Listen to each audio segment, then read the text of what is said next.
लड्डू गोपाल की बहन चंदा। ब्रजमंडल क्षेत्र में एक जंगल के पास एक गांव बसा था। जंगल के किनारे ही एक टूटी फूटी झोपड़ी में एक 7 वर्षीय बालिका अपनी बूढ़ी दादी के साथ रहा करती थी, जिसका नाम उसकी दादी ने बड़े प्रेम से चंदा रखा था। चंदा का उसकी दादी के अतिरिक्त और कोई सहारा नहीं था। उसके माता पिता की मृत्यु एक महामारी में उस समय हो गई थी जब चंदा की आयु मात्र 2 वर्ष की थी।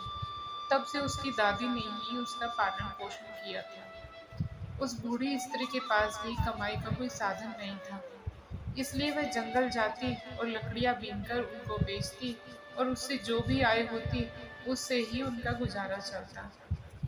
क्योंकि घर में कोई और नहीं था, इसलिए दादी चंदा को भी अपने साथ जंगल में ले जाती थी। दोनों दादी पोती दिन भर जंगल में भटकते और संध्या होने से पहले घर वापस लौट आते। यही उनका प्रतिदिन का नियम था।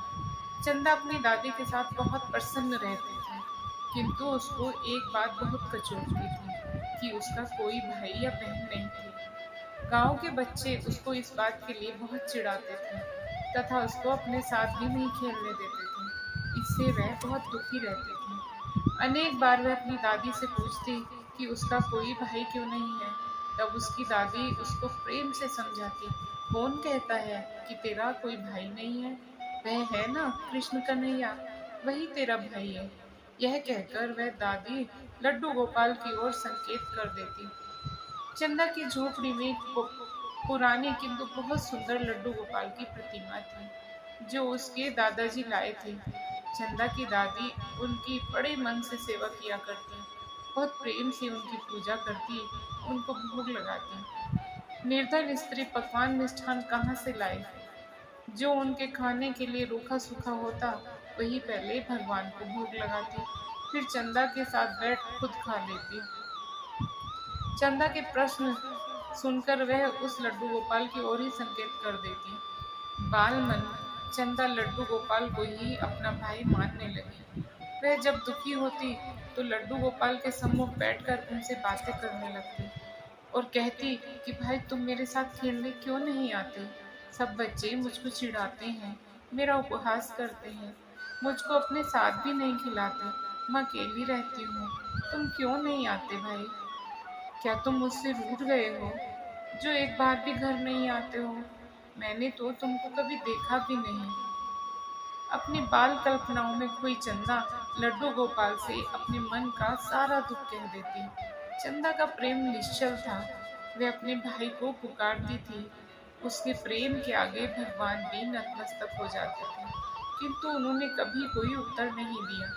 एक दिन चंदा ने अपनी दादी से पूछा, दादी मेरे भाई घर क्यों नहीं आते हैं? वे कहाँ रहते हैं? तब दादी ने उसको टालने के उद्देश्य से कहा, तेरा भाई जंगल में रहता है, एक दिन वह अवश्य आएगा। चंदा ने पूछा, क्या उसको जंगल में डर नहीं लगता? वह जंगल में क्यों रहता है? तब दादी ने उत्तर दिया, नहीं वह किसी से नहीं डरता, उसको गांव में अच्छा नहीं लगता, इसलिए वह जंगल में रहता है। धीरे धीरे रक्षाबंधन का दिन निकट आने लगा। गांव में सभी लड़कियों ने अपने भाइयों के लिए राखियां खरीदी। वह चंदा को चिढ़ाने लगी कि तेरा तो कोई भाई ही नहीं है, तू किसको राखी बांधेगी? अब चंदा के सब्र का बांध टूट गया था। वह घर आकर जोर जोर से रोने लगी। दादी के पूछने पर उसने सारी बात बताई। अब उसकी दादी भी बहुत दुखी हुई। उसने चंदा को प्यार से समझाया कि मेरी बच्ची तू रो मत, तेरा भाई अवश्य आएगा। किंतु चंदा का रोना नहीं रुका। वह लड्डू गोपाल की प्रतिमा के पास जाकर उससे लिपट कर जोर जोर से रोने लगी और बोली कि भाई तुम क्यों नहीं आते हो? सब भाई अपनी बहन से राखी बंधवाते हैं, फिर तुम क्यों नहीं आते हो? उधर गोविंद चंदा की समस्त चेष्टाओं के साक्षी बन रहे थे। रोते रोते चंदा को याद आया कि दादी ने कहा था उसका भाई जंगल में रहता है। बस फिर क्या था, वह दादी को बिना बताए नंगे पांव ही जंगल की ओर दौड़ पड़ी। उसने मन में ठान लिया था कि वह आज अपने भाई को लेकर ही जाएगी। जंगल की कांटों भरी राह पर वह मासूम दौड़ी जा रही थी। श्री गोविंद उसके साक्षी बन रहे थे। तभी श्री हरि गोविंद पीड़ा से कर्रा उठे। उनके पाँव से रक्त बह निकला। आखिर वो भी क्यों ना? श्री हरि का कोई भक्त पीड़ा में हो और भगवान को पीड़ा ना हो, ये कैसे संभव है? जंगल में नन्ही चंदा के पाँव में कांटा लगा तो भगवान भी पीड़ा से कर्रा उठे। उधर चंदा के पैर में भी रक्त बह निकला। वह वहीं बैठकर रोने लगी। तभी भगवान ने अपने पाँव में से उस स्थान पर हाथ फेरा जहाँ कांटा लगा था। पलक झपकते ही चंदा के पाँव से रक्त बहना बंद हो गया और दर्द भी न रहा। वह फिर से उठी और जंगल की ओर दौड़ चली। इस बार उसका पाँव कांटों से छलनी हो गया, किंतु वह नन्ही सी जान बिना चिंता किए दौड़ती रही। उसको अपने भाई के पास जाना था। अंततः एक स्थान पर थक कर रुक गई और रो रो कर पुकारने लगी, भाई तुम कहाँ हो? तुम आते क्यों नहीं? अब श्री गोविंद के लिए एक पल भी रुकना कठिन था। वह तुरंत उठे और एक 11-12 वर्ष के सुंदर से बालक का रूप धारण किया तथा पहुंच गए चंदा के पास। उधर चंदा थक कर बैठ गई थी और सर झुकाकर रोए जा रही थी। तभी उसके सर पर किसी के हाथ का स्पर्श हुआ और एक आवाज सुनाई दी, मैं आ गया मेरी बहन, अब तू ना रो। चंदा ने सर उठाकर उस बालक को देखा और पूछा, क्या तुम मेरे भाई हो? तब उत्तर मिला, हाँ चंदा, मैं ही तुम्हारा भाई हूँ। यह सुनते ही चंदा अपने भाई से लिपट गई और फूट फूट कर रोने लगी। तभी भक्त और भगवान के मध्य भाव और भक्ति का एक अनूठा दृश्य उत्पन्न हुआ। भगवान वहीं धरती पर बैठ गए। उन्होंने नन्ही चंदा के कोमल पैरों को अपने हाथों में लिया और उसको प्रेम से देखा।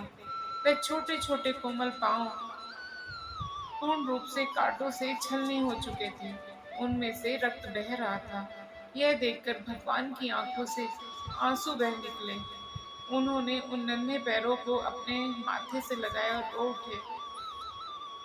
अद्भुत दृश्य है। बहन भाई को पाने की प्रसन्नता में रो रही थी और भगवान अपने भक्त के कष्ट को देखकर रो रहे थे। श्री हरि ने अपने हाथों से चंदा के पैरों में चुभे एक एक कांटे को बड़े प्रेम से निकाला। फिर उसके पैरों पर अपने हाथ का स्पर्श किया। पल भर में सभी कष्ट दूर हो गया। चंदा अपने भाई का हाथ पकड़कर बोली, भाई तुम घर चलो, कल रक्षाबंधन है, मैं भी रक्षाबंधन करूंगी। भगवान बोले, अब तू घर जा, दादी प्रतीक्षा कर रही होंगी, मैं कल प्रातः अवश्य आऊंगा। ऐसा कहकर उसको विश्वास दिलाया और जंगल के बाहर तक छोड़ने आए। अब चंदा बहुत प्रसन्न थी। उसकी सारी चिंता मिट गई थी। घर पहुंची तो देखा कि दादी का रो रो कर बुरा हाल था। चंदा को देखते ही उसको छाती से लगा लिया। चंदा बहुत पुलकित थी। बोली, दादी अब तू रो मत, कल मेरा भाई आएगा, मैं भी रक्षाबंधन करूंगी। दादी ने अपने आंसू पोंछे। उसने सोचा कि जंगल में कोई बालक मिल गया होगा जिसको यह अपना भाई समझ रही है। चंदा ने दादी से जिद करी और एक सुंदर सी राखी अपने भाई के लिए खरीदी। अगले दिन प्रातः ही वह नहा धोकर अपने भाई की प्रतीक्षा में द्वार पर बैठ गई। उसको अधिक प्रतीक्षा नहीं करनी पड़ी। थोड़ी देर में ही वह बालक सामने से आते दिखाई दिया। उसको देखते ही चंदा प्रसन्नता से चीख उठी, दादी भाई आ गया। और वह दौड़कर अपने भाई के पास पहुंच गई। उसका हाथ पकड़कर घर में ले आई, अपनी टूटी फूटी चारपाई पर बैठाया, बड़े प्रेम से भाई का तिलक किया, आरती उतारी और रक्षाबंधन किया। सुंदर राखी देखकर भाई बहुत प्रसन्न था। भाई के रूप में भगवान उसके प्रेम को देख विभोर हो उठे थे। अब बारी उनकी थी। भाई ने अपने साथ लाए झोले को खोला तो खुशियों का अंबार था। सुंदर कपड़े, मिठाई, खिलौने और भी बहुत कुछ। चंदा को मानो पंख लग गए थे। उसकी प्रसन्नता का कोई ठिकाना नहीं था। कुछ समय साथ रहने के बाद वह बालक बोला, अब मुझको जंगल में वापस जाना है। चंदा उदास हो गई। तब वह बोला, तू उदास न हो, आज से प्रतिदिन मैं तुमसे मिलने अवश्य आऊंगा। अब वह प्रसन्न थी। बालक जंगल लौट गया। उधर दादी असमंजस में थी। कौन है ये बालक? उसकी कुछ समझ में नहीं आ रहा था। किंतु हरि के मन की हरि ही जाने। भाई के जाने के बाद जब चंदा घर में वापस लौटी तो एकदम ठिठक गई। उसकी दृष्टि लड्डू गोपाल की प्रतिमा पर पड़ी तो उसने देखा कि उसके हाथ में वही राखी बंधी है जो उसने अपने भाई के हाथ में बांधी थी। उसने दादी को तुरंत बुलाया।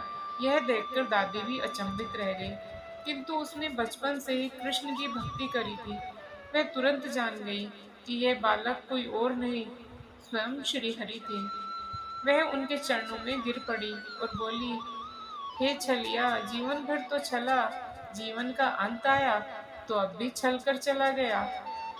वह चंदा से बोली, अरे वह बालक कोई और नहीं, तेरा यही भाई था। यह सुनकर चंदा भगवान की प्रतिमा से लिपटकर रोने लगी। रो रो कर बोली, कहो ना भाई, क्या हुआ? तुम वही थे, मैं जानती हूँ, वह तुम ही थे। फिर सामने क्यों नहीं आते, छुपते क्यों हो? दादी पोती का निर्मल प्रेम ऐसा था कि भगवान भी विवश हो गए। लीलाधारी तुरंत ही विग्रह से प्रकट हो गए और बोले, हाँ चंदा, मैं ही तुम्हारा वह भाई हूँ।